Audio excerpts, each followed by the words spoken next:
Kisah dakwah Rasulullah SAW di sebuah negeri bernama Taif. Rasulullah SAW pernah mengalami sebuah tahun yang disebut-sebut sebagai tahun kesedihan atau Amul Husna. Abu Thalib, paman dari Nabi Muhammad SAW, yang selama ini membela perjuangan Rasulullah SAW di garda terdepan, yang selama ini senantiasa membela keponakannya tersebut dari tindakan kejam orang-orang kafir Quraisy, pada akhirnya wafat dalam keadaan luka besar. Hal ini tentu menyedihkan hati Rasulullah SAW. Ditambah lagi 2 bulan kemudian istri tercinta Khadijah radhiyallahu anha pun dipanggil oleh Allah Subhanahu wa taala. Istri yang sejatinya selama ini senantiasa menjadi penyejuk mata dan penyejuk hati bagi Rasulullah pun dipanggil oleh Allah Subhanahu wa taala. Maka tiada lagi yang lebih berat dari perjuangan Rasulullah dalam berdakwah setelah peninggalan dari Abu Thalib dan Khadijah radhiyallahu anha. Kalau dulu di luar, ketika dilakukan kekerasan dan kekejaman oleh orang-orang kafir Quraisy, Abu Thalib yang belanya. Dan sampai di rumah, ada Khadijah yang senantiasa menangkan dan menerangkan. Sekarang tiada lagi. Maka Rasulullah SAW pun mulai berpikir, harus ada sesuatu yang aku kerjakan karena dakwah di Mekah ini tidak berjalan dengan baik. Selama 10 tahun terus berawalnya sedikit saja orang-orang yang masuk Islam. Maka Rasulullah SAW pun berencana untuk berdakwah di sebuah negeri bernama Taif. Negeri yang berjarak sekitar 60-70 km dari Mekah. Negeri yang banyak sekali gunung-gunung di sana. Rasul tidak membawa sahabat-sahabat yang besar seperti Abu Bakar, Umar bin Khattab ataupun Hamzah, karena ketika Rasulullah SAW membawa mereka, otomatis orang-orang kafir Quraisy pasti akan menghentikan dakwah Rasulullah SAW. Maka Rasulullah hanya pergi bersama salah seorang budak yang kemudian menjadi anak angkatnya bernama Zaid bin Harithah.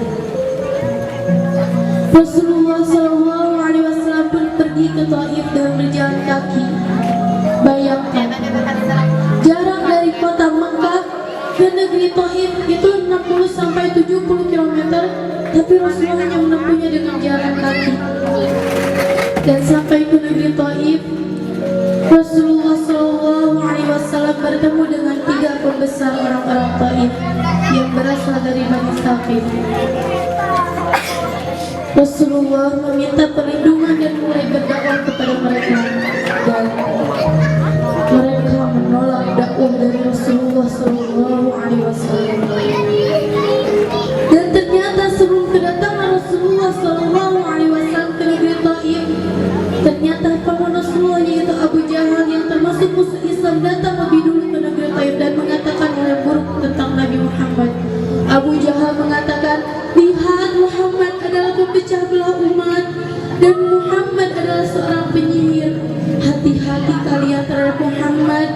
Dan ternyata ketiga orang ini pun tidak suka dengan kehadiran Nabi Muhammad SAW dan memerintahkan seluruh orang yang ada di Taif ketika itu untuk menutup pintu rumah mereka dan semua keluar, termasuk anak-anak, untuk menghina dan mencaci maki, termasuk melempari Rasulullah SAW dengan batu. Rasulullah SAW yang ketika itu ingin berdakwah di negeri Taif tidak ingin apa-apa, hanya ingin mengajak mereka kepada Allah untuk kebahagiaan mereka di akhirat. Tapi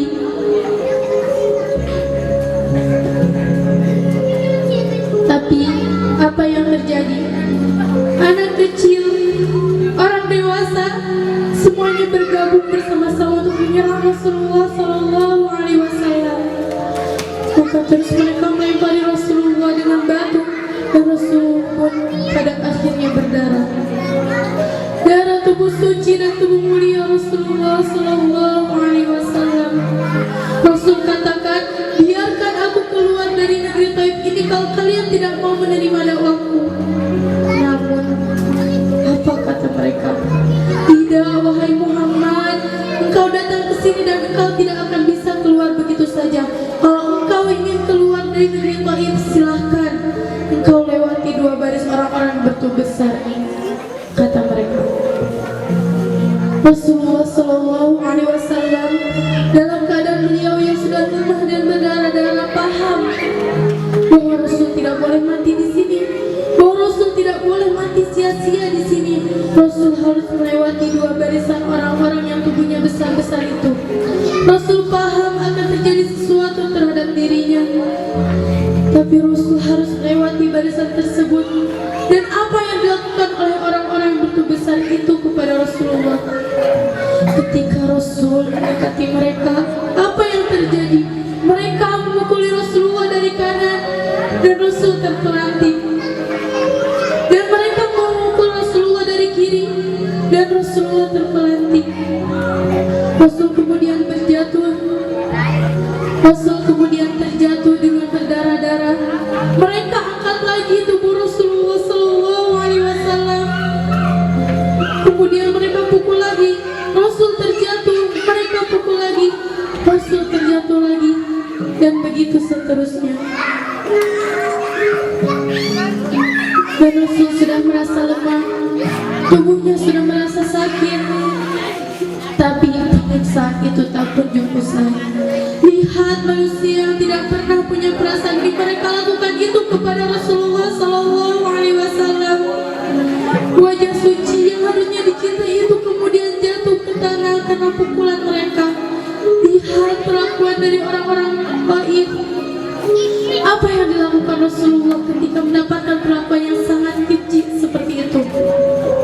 Rasul berjalan dengan keadaan yang sangat lemah dan berteduh dalam sebuah pohon. Dan apa yang terjadi? Rasul melihat ke atas dan ada awan yang menaungi Rasulullah.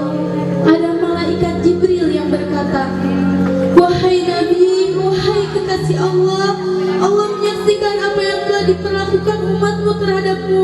Ya Rasulullah, aku kini telah bersama dengan malaikat penjaga gunung. Wahai Rasulullah, kalau engkau mau Rasulullah, timpakan saja kepada orang-orang Taif itu bagaimana malaikat penjaga gunung akan mengambil gunung dan kemudian menghancurkan gunung Taif itu.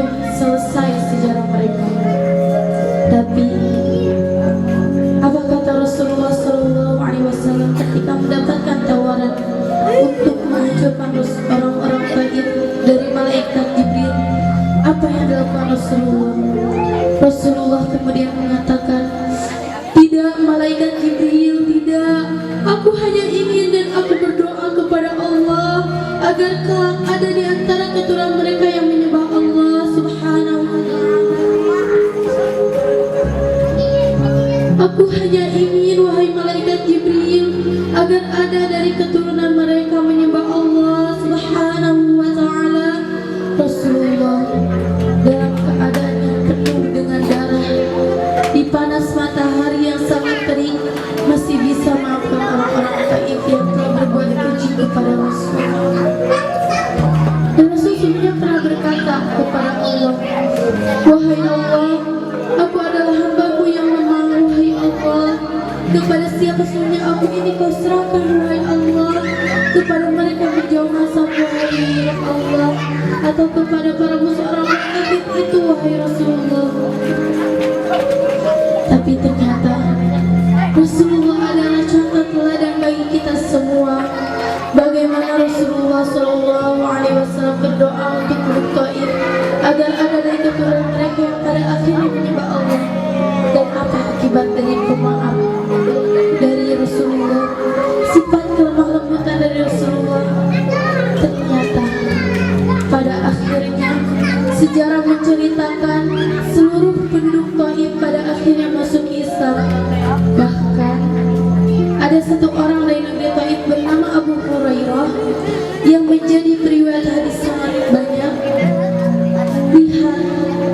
Ternyata dari kelemah lembutan pemaafan dari Rasulullah Sallallahu Alaihi Wasallam, dari perlakuan kekejaman orang-orang mendatangkan sesuatu yang sangat besar. Bertambah kuat Islam, bertambah teguh Islam karena sikap dari Rasulullah Sallallahu Alaihi Wasallam. Wahai Rasulullah, Engkau adalah teladan bagi kami, wahai Rasulullah. Lihat bagi kita semua yang mengaku cinta kepada Rasulullah, senantiasalah mengingatkan Rasulullah. Ucapkanlah salawat kepada Rasulullah, dan Rasulullah menunggu kita, wahai sahabat-sahabat, muslimin, muslimat, mukminin dan mukminat sekalian di surga Allah nanti. Amin ya Allah ya Rabbal Alamin. Dengan catatan, kalau engkau beriman kepada Allah dan senantiasa mengikuti perkataan dan perbuatan Rasulullah SAW, kita berharap semua kita bersama-sama, tidak hanya di dunia saja, semoga nanti di akhirat kita bisa bersama-sama di surga Allah Subhanahu wa Ta'ala. Amin ya Allah ya Rabbal.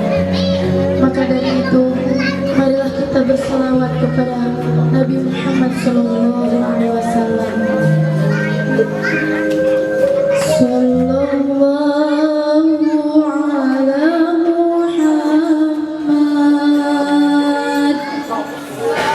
Sallallahu alaihi wasallam, Sallallahu ala Muhammad, Sallallahu alaihi wasallam, Sallallahu ala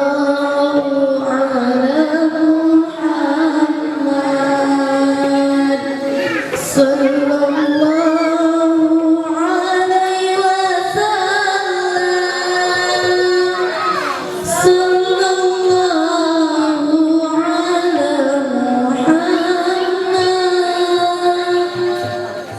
Sallallahu